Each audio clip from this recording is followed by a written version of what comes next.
What is up, ladies and gentlemen? You're watching another Madman Film Breakdown right here on the Madman Sports Network. I'm Brian Sullivan. We're talking about Josh Jackson, cornerback out of Iowa, one of the most highly touted cornerback prospects in this draft, and there's a reason why. In fact, there's multiple reasons why, and we're going to talk about him today. And really, he just covers almost all the factors you want in an elite cornerback. He has great field awareness and field vision, does a really good job of keeping his eye on the quarterback, has phenomenal ball skills, and he can cover. And I would really hope that my cornerbacks can cover. So we're going to talk about those three kind of each one. So I'm going to show you first, we're going to talk about just his awareness on the field, specifically when it comes to doing zone coverages especially, and just his ability to be aware of what's going on around him while also always keeping his eye on the quarterback. So here's this first one right here. Notice ball is snapped. Now notice right away he's running with this receiver. He's got his eyes both on the receiver and on the QB. He knows what's going on. And I know it's really little, but watch the way he just kind of slips past this, defensive back right here. His ability, it's low expectations, expecting him to not run and collapse into his other defensive player, but sometimes that's how bad things happen on the field. You even see it in the NFL on punt returns or breakdowns where two players will just run into each other, but he has the awareness to avoid him while still maintaining contact with both the quarterback and this receiver right here. And then watch, you'll sort of see it. Notice that right as this receiver is making his break, Josh is also cutting. Notice how they're almost, it's like symmetrical, watching a mirror, the way they're both making the same moves. He notices it as quickly as they do. If the quarterback, he notices the moves as quickly as the receiver makes them. If the quarterback does, and again, it's very subtle. This is where I really wish we had all 22 film here, where I could expand the field and kind of see more of it. But you can see it's like a mirror right there, where if the quarterback did dare to throw it to this receiver right here, unless he has excellent velocity and perfect accuracy, Jackson's going to be able to make a jump on that ball, and you'll see later where that would be a dangerous play for him. So here's another one right here. Ball is snapped. Now notice, right as the ball leaves the quarterback's hands, here's Jackson. He's out here. And also watch beforehand. Notice that he's, his hips and everything, they're all facing the sideline. That means that he's in zone coverage, and the way he's running it feels like he's more responsible for a deep zone, and maybe this linebacker right here. It might be a cover 4 in the back with 3 linebackers up here covering the 3 zones in the middle. I'm not 100% sure. I'm not going to sit here and act like I'm a coach. I can't. This is just the assumptions I'm making based on what I see. But the fact that he's able to kind of cut, he sees the 2 receivers here. Number 41's already preoccupied. He makes the jump on the ball, gets in there, and makes a stop 1 yard short of the sticks. Has very quick reaction time, even though he could have ended up going, another 5-10 yards deeper. That was really his responsibility, because you see right here already he's changing his direction as the ball is leaving the quarterback's hands. That's really the best he could have done there based on where he was responsible for being on the field. Excellent awareness. So here's another one right here. Ball is snapped, and again, look at this. Ball, watch the quarterback and watch Jackson. As the ball is leaving his hands, Jackson's already making his run, and now that ball was dropped anyway, but even if it was caught, you have 2 defenders right there getting ready to make the stop. Here's another one. Now here's Jackson right here. Notice the way he just kind of gets right through these 2 defenders. This is a really well-designed play, by the way, on 3rd and 2 by the offense early in the game, but Jackson slips through and manages to stop the receiver for much more. Now again, they did pick up the first down on 3rd and 2, but Jackson, he managed to slip by. That could have been a much bigger game if he didn't have better awareness. He managed to get through everything and make the stop there. Again, gave up the first down. I'm not, letting that by, but Jackson did what he really could have. He couldn't go up and press coverage there. Otherwise, he probably would have been picked. He managed to avoid the pick and at least get in there to make it only a 2-yard gain on 3rd and 2 instead of letting that be a much bigger gain. Pretty good play. Here's the final one right here. I really like this one. Here's Jackson. Notice, by the way, just watch the play, before the ball has even left the quarterback's hands, the second the quarterback starts, this is where Jackson starts to make his turn, before the quarterback's even in a full motion, before JT Barrett right here. Now that the ball is snapped, he knows exactly who the ball is going to, this tight end right here, and he jumps it and makes the interception. Again, the second the quarterback even showed any sort of inclination that he's throwing the ball, Jackson starts turning his body and he realizes too, he knows who the quarterback's looking at. The quarterback might have been looking at this receiver, and the fact that Jackson bailed leaves this receiver wide open, but Jackson could just tell based on, I don't know whether it was the foot placement or just where the quarterback was staring. From here, it looks like it could be either one, but Jackson knew exactly where he was going with the ball, abandoned his man right here, and makes a jump. Phenomenal play by Jackson. Those are the types of skills you want in an elite cornerback at the NFL level. So now let's talk about his ability in coverage. Now I will say, it's really tough with the film that you get, just on these YouTube videos, to be able to find a lot of in-depth examples of their coverage skills because you only get to see so much of the field. But you can tell, sometimes you can just tell based on how often the players are even getting thrown at, and then when they're getting thrown at, how often they're giving up the catches. So he didn't get thrown at very often in any of the 3 games I watched. And I did my best to try and find some examples where you could at least see kind of like his hip movement, his kind of ability to just kind of force receivers in one or a different direction, to kind of just prove that he is, in fact, he has the skills to be a great cover corner, and certainly showed the ability during times in college. So I did my best to find some examples. So here's the first one right here. You'll see here he is in man coverage against this receiver. Ball is snapped. He follows him well. Now the ball looks like it was dropped, but either way, he does a good job of kind of forcing him inside with his, with his movement right here. Does a good job of kind of turning with him, maintaining good close connection. Does a good job of even getting his hand there, which is why, again, you can't really tell if he maybe got his hand there and helped bat it away or if the ball was just dropped. Either way, he would have stopped him most likely 1 yard shy of the first down marker. They would have gotten the ball back or forced a field goal or forced a 4th down play. Either way, you see the way he keeps up the receiver there. Good coverage on that play.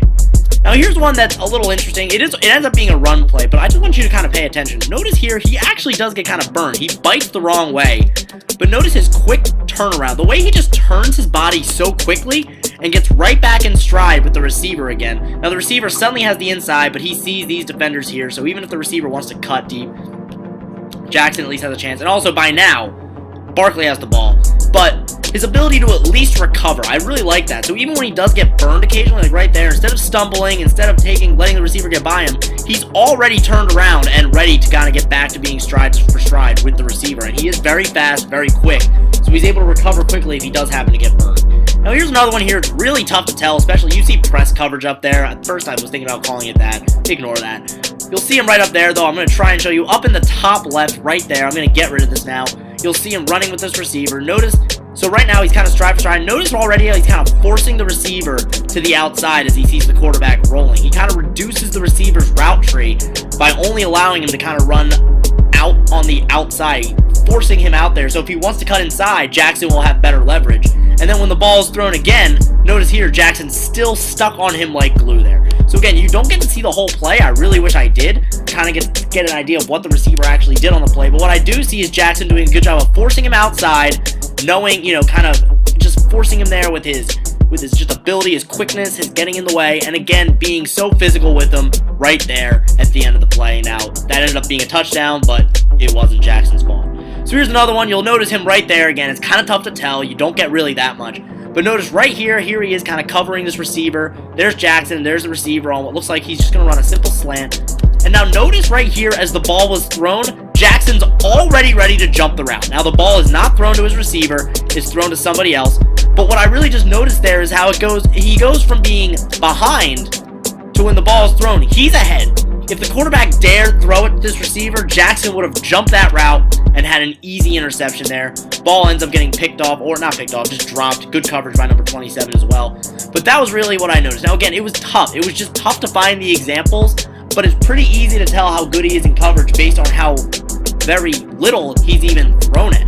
Let alone, there was a lot of plays even where they just kind of lined up on the opposite side of the field, and they'd have, maybe an I formation with 2 receivers on whatever side of the field Jackson wasn't covering, and those plays, it was kind of tough to analyze because it's like, what's his job on that play as much? Does he get in for a run stop or anything like that? There's really nobody for him to cover, but overall, very impressed with his coverage skills.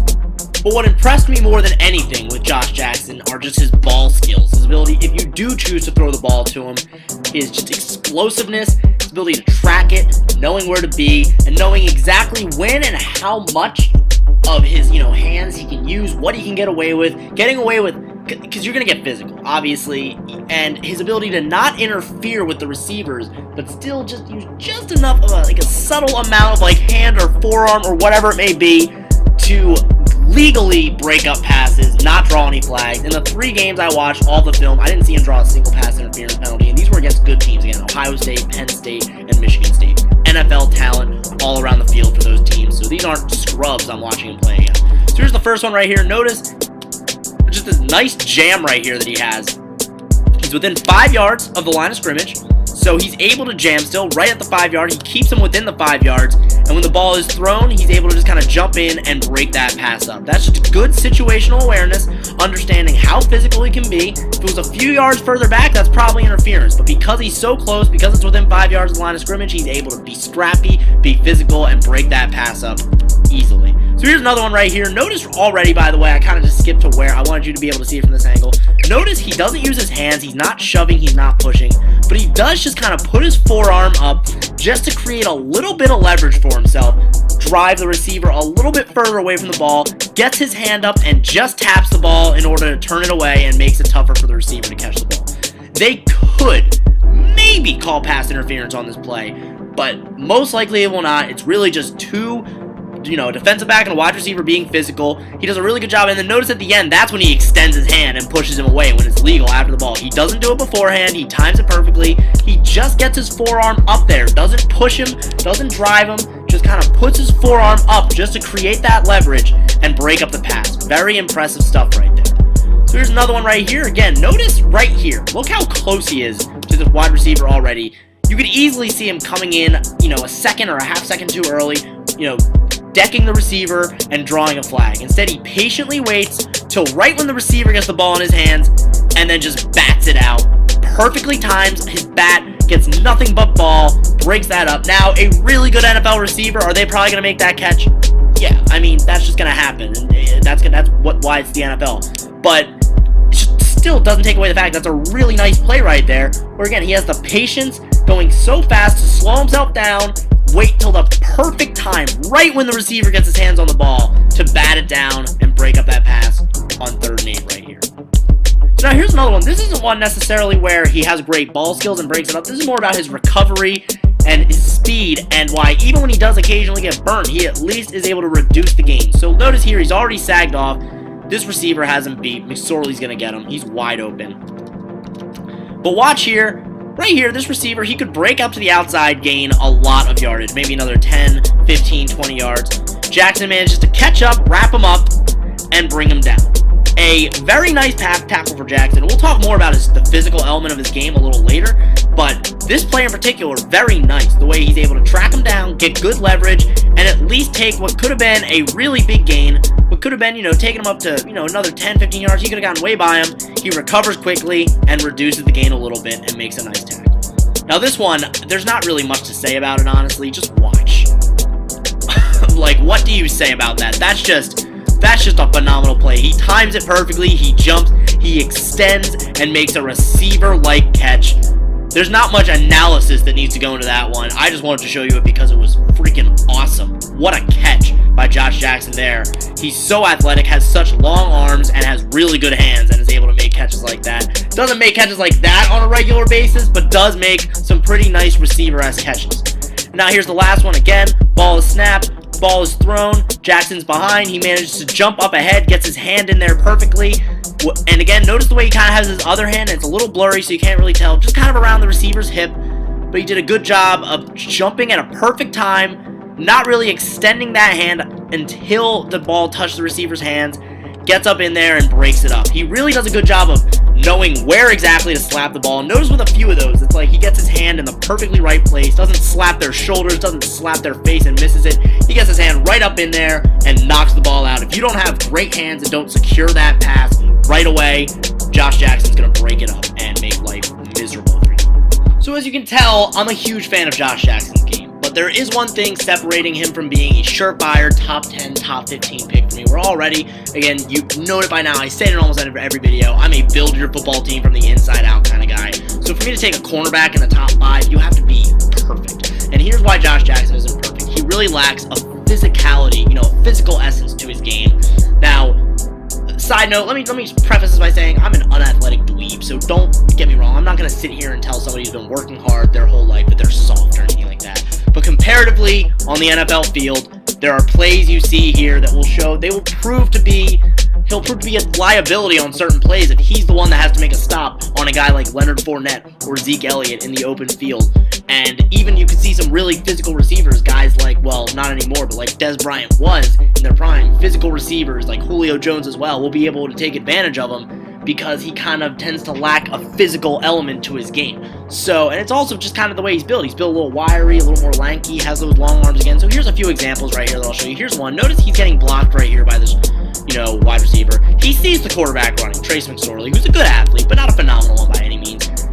At any point, he could disengage and try and, stop the lane, and instead he kind of just whiffs, falls over, doesn't really get any stop there. That's pretty unacceptable, especially against a college quarterback who's not known for any sort of ridiculous athleticism, So, again, I just would have liked to see him maybe try and disengage a little sooner, try and get a little more active in that play. Sometimes you saw him almost actively avoiding contact, and we'll see a few more examples.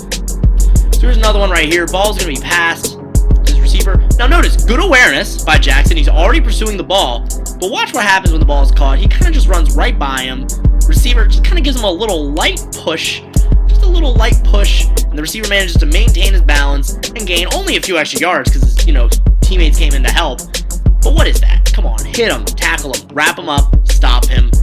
That's just against an even quicker receiver. If that was Tyreek Hill, for example, that could be a huge gain. Now again, he's lucky his teammates came in to help him there, but I couldn't help but notice that. So here's another one here, and I get it, by the way. Ball is in Saquon Barkley's hands. You'll see Jackson right here, by the way. Notice the way he just, stumbles, gets taken out of the play, and Barkley is able then to get to the end zone nearly extended. If Josh Jackson was a little more physical, maybe he could have maintained his balance, stayed up, and at least tried to force him outside. Now, I get it.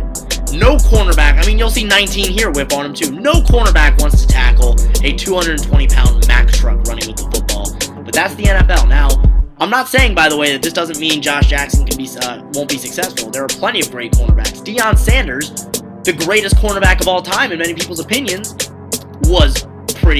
had a lack of a physical game. Asante Samuel lacked a physical game, and he was very good. So I'm not saying Josh Jackson's going to be a bust just because he's not physical, but it will be something that, again, really smart, really good coaches will probably notice, and they'll find ways to exploit it. Here's another one right here. Just notice this receiver. It's right here. Just a little push-off, and suddenly he creates a lot of separation between him and Jackson. That's really how receivers are going to get open. They're not going to be able to get open on him when it comes with their, necessarily with their quickness or anything like that, because Josh Jackson, well, they will, obviously, but not as much because Josh Jackson has such good instincts, such good awareness. But if they're going to create separation, it'll just be with a slight little subtle move right there. Jackson's the first one to put his hand out, and so it's kind of just two players going at it, and just that little hand swipe, and suddenly there's a couple yards of separation. If the quarterback timed that pass perfectly, he'd have a big gain right there.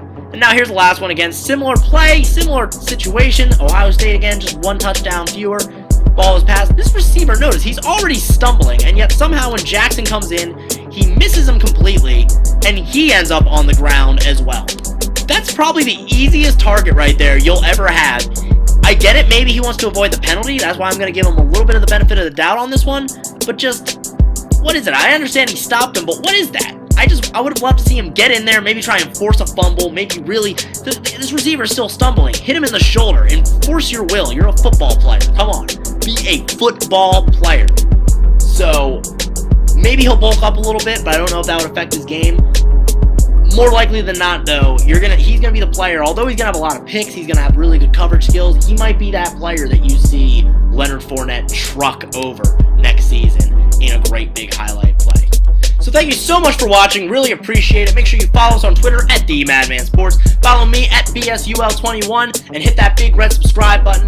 I have a first-round grade on Josh Jackson, a later first-round grade. I'd probably take him right around where Tre'Davious White was taken, honestly, and that's kind of a similar comparison I have for him, honestly. Both of them I had similar feelings about, where I felt like they were very good in coverage, had very good instincts, but both kind of lacked a physicality to their game, and I think you see that. And look at Tre'Davious White, by the way. He's doing fantastic in Buffalo, and he was a great pick for them, and I think that'll be the same with Josh Jackson, wherever he ends up. I would love to see him get drafted to a team that could really use a number 1 or number 2 corner. Preferably a number 2 guy. I would like to see him maybe match up a little less. I'd like to see him go to a team that has just one stud corner and that needs a second one. I don't want to see really the pressure ever for a rookie to be the number 1 corner on a team. I think Josh Jackson's going to be really good, though. Again, I probably wouldn't take him till maybe late first, early second, depending on my team's needs. If he had more of a physical essence to his game, he'd be a surefire top 15, top 10 pick in my opinion. But still, absolutely worthy of an early pick. Should be a very good NFL player someday. He has most of the traits to be an elite corner in this league. Thanks again, guys. Should have another one of these coming for you pretty soon. See you next time.